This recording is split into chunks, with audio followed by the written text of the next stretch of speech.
Les talibans sont des fondamentalistes musulmans qui ont régné sur l'Afghanistan entre 1996 et 2001.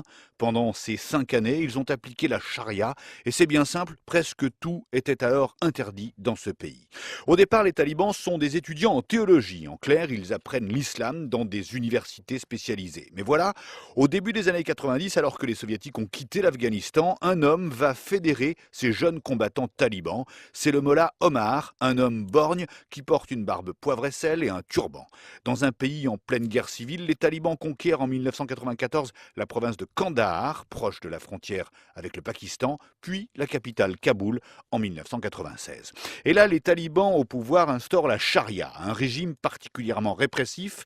Les femmes sont intégralement couvertes par le tchadri, un vêtement ajouré au niveau des yeux avec une sorte de petite grille de tissu.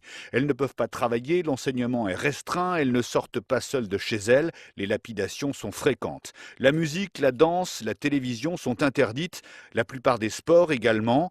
Toute représentation humaine est interdite aussi. Les talibans détruisent les bouddhas géants de Bamiyan, classés à l'UNESCO.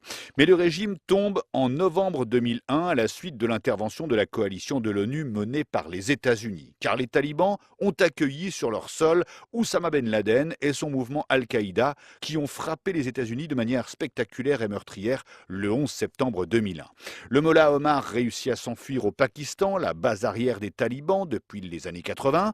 Et à partir de 2001, le mollah Omar n'apparaît plus en public. Et on a appris l'été dernier qu'il était mort au Pakistan il y a 2 ans, en 2013, dans un hôpital de Karachi. On ne sait pas dans quelles circonstances. Cela n'empêche pas les talibans de mener de nombreuses offensives en Afghanistan. Ils ont commis de très nombreux attentats suicides ces derniers mois. Ils se battent contre les forces gouvernementales, mais aussi contre l'État islamique qui tente de s'installer en Afghanistan. Certains talibans d'ailleurs se sont ralliés à Daesh depuis l'annonce de la mort de leur chef suprême et de son remplacement par le mollah Mansour. Malgré tout, les talibans sont beaucoup plus soutenus localement par la population que les djihadistes de Daesh.